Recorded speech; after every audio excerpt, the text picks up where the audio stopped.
Hello, you guys, and thank you for joining me. I am Life Coach Amber Lynn, and I will be talking today about circumstances. I will be sharing with you how our circumstances do not cause our emotions.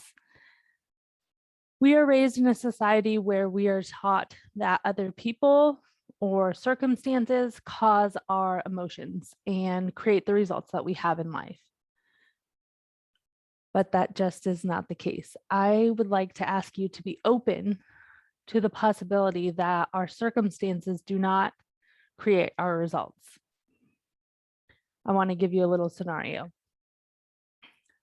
In life, we have several different people who could go into the same situation, the same experience, and come out with two completely different thoughts, ideas, emotions, and feel completely different.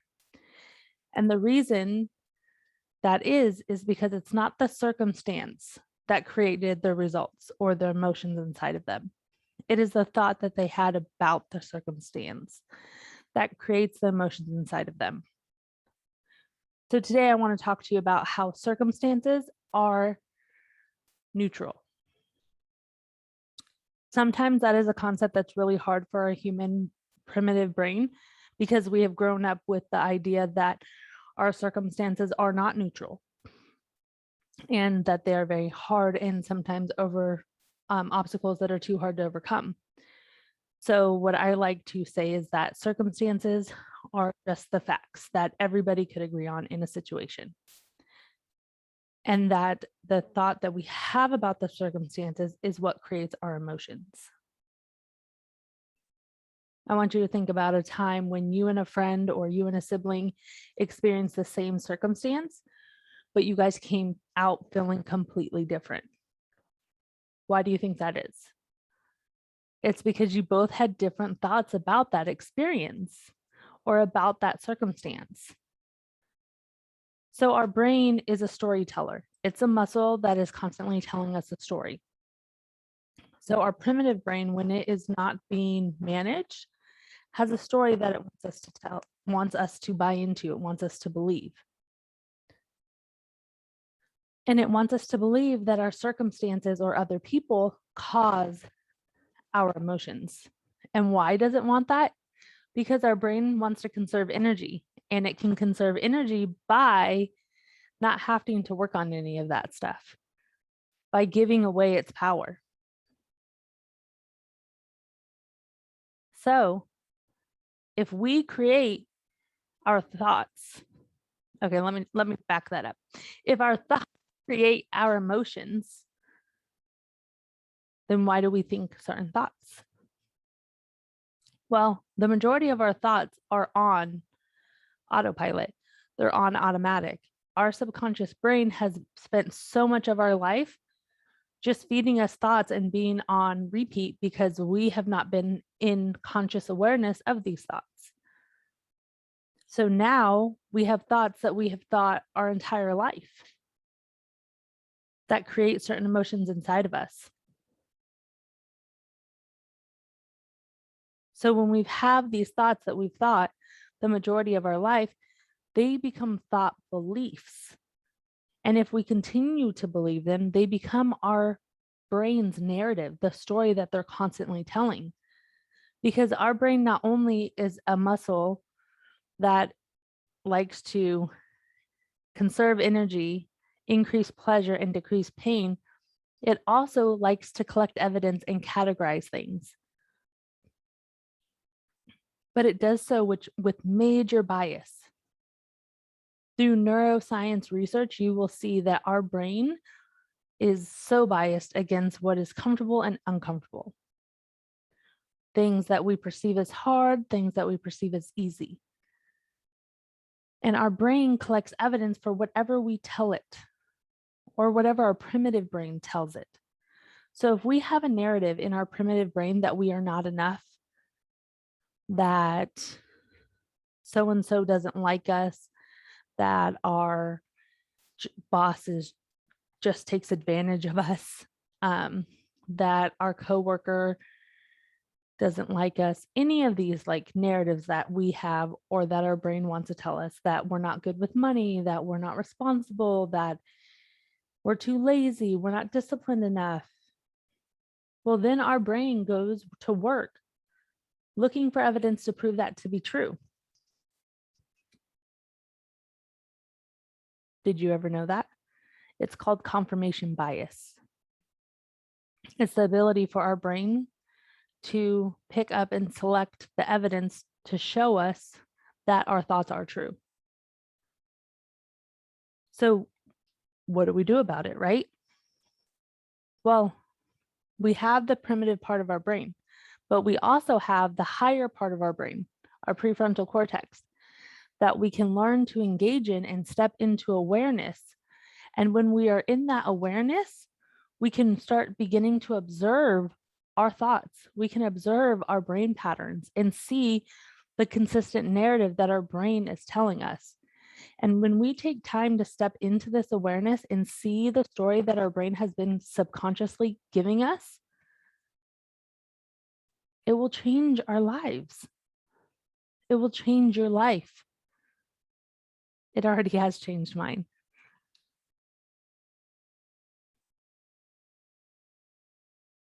We have to engage our prefrontal cortex, our higher brain, to decide what is the story and what is fact. What part of what our brain is telling us is actually true versus what is not. So if we have a narrative in our brain that we are lazy, we're not disciplined enough, we're not morning people, doing such and such is too hard, our brain gives us evidence that all of it is true. But if we start countering it and asking our brain to show us how adequate we are, how enough we are, show us ways that we are disciplined, show us ways that we are financially responsible, our brain will start looking for that evidence and show it to us. But if you have any limiting, I call it limiting because I believe it's limiting, any self-limiting beliefs about you, your brain has been working the entirety of your life to prove it to be true. Did you get that? In any area of your life that you feel not good enough, that you feel like you don't measure up or that you're not successful, that small back part of your brain has constantly been recording every negative belief. And our brain is wired to take in the negative because it is a threat detector. And whenever there's negative, our brain takes it to like try to problem solve. It wants to save us from embarrassment. It wants to save us from shame, rejection, failure, anything that comes with taking risks outside of our brain's comfort zone. So if you have these thoughts about yourself and you don't choose to step into awareness and choose to use your higher brain to really observe these thoughts and ask your brain with curiosity instead of judgment, and really be curious with like, why do I think this thought? Why would I choose to think this thought? If all thoughts in the world are optional, if I get to choose any thought in the world to think, why am I choosing to believe the thought that I am not disciplined? Why am I choosing to believe the thought that I can't do this? This being anything that I have always wanted to do. My brain had lots of thoughts about me being a life coach. It had lots of thoughts about me recording videos and uploading them to the internet. I had to talk back to my brain. I had to use my prefrontal cortex and be like, no, brain, we can do this. We can do hard things. We can do new things. We can be uncomfortable. We can feel uncomfortable. Just because I feel uncomfortable doesn't mean anything's gone wrong. It means that I'm doing something new. It means that I'm taking the risk to become the person that I want to be, and I'm becoming the future me that I want to be. When we have self-limiting thoughts about us, it creates emotions inside of us, such as sadness, maybe hopelessness, or insecure, inadequate. And the more that we feel that way, we take certain actions. So each thought that we have, right, creates an emotion. And from that emotion, we take or don't take certain actions. Think about like what actions do you, I need to stop playing with my hair, but it's what I do. Think about what actions do you take when you feel, are they the same actions that you take when you feel adequate? No. What about when you feel confident? Are they the same actions that you take when you feel insecure? No. When you do things from a place of love, are they the same things that you do from a place of frustration? Absolutely not. So when we think certain thoughts, it creates certain emotions, and those emotions drive. So from our thoughts, we create the results that we have in our life. You could experience a circumstance. Let's just pull one out. Like, okay, I'm in the dating world. I'm single.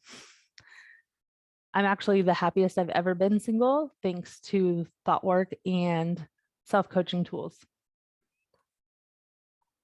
But I still do not want to stay single. My goal is to find a healthy, loving relationship. But to do that, I have to think about how somebody should respond in a text message and how soon they should respond. My brain has this whole manual for how they are supposed to, what it's supposed to look like, and if they don't, then they're not interested. So I had to have different thoughts around dating because I had a lot of negative thoughts about how I will never find somebody. There's too many people out in the world that are not compatible with me. No one would love my colorful eyeshadow, my colorful dyed hair, all of these thoughts, right? Dating's not fun. It's exhausting. Meeting new people is horrible.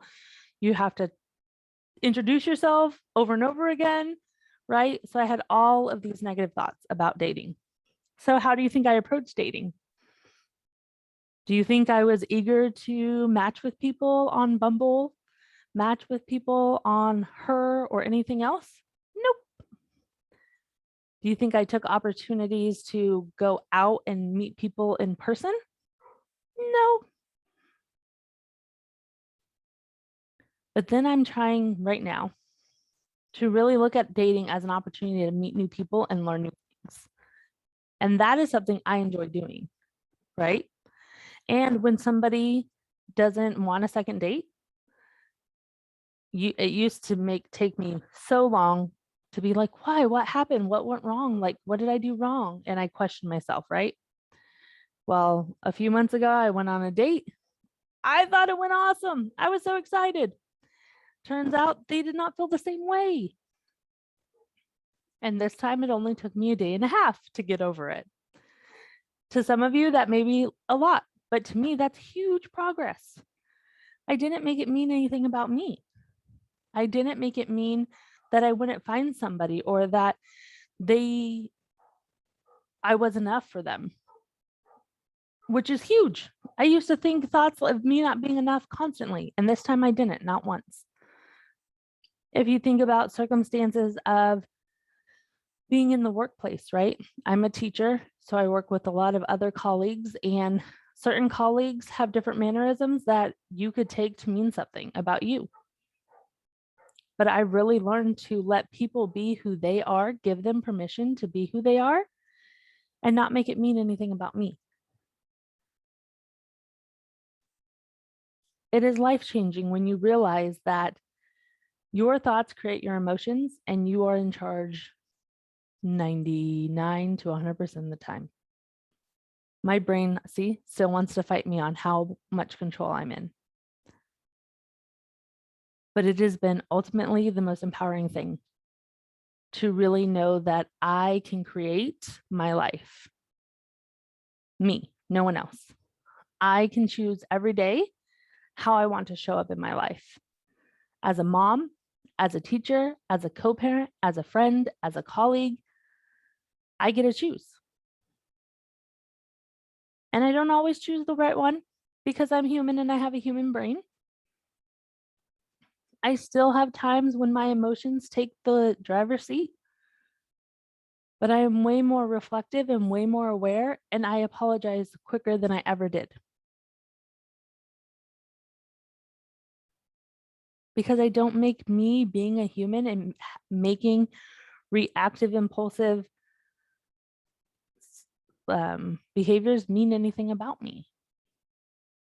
I make it mean that I have a human brain who sometimes gets frustrated, sometimes gets snappy, and I own it and I apologize for it. It is so empowering once you know that you are in charge and you are in control. So I think what I'm going to leave you with is that this week in your endeavors in your life, really take a look and inventory what thoughts you are thinking about yourself consistently throughout the week. And do you like them? Are they serving you?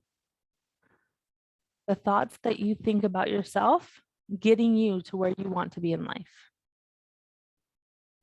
Are you owning your thoughts? Are you owning your emotions? Or are you giving your power away? Are you allowing the circumstance to have all of your power? Are you giving your power to other people? Are you saying they caused your thoughts? They caused your feelings. They made you feel something? Then I challenge you to take back your power this week and be open to the idea that your thoughts about a situation, your thoughts about a person creates the feelings inside of your body. You can do it. It's not easy, but it's definitely worth the work. I hope you guys have a great day and let me know if you have any questions. I will see you soon.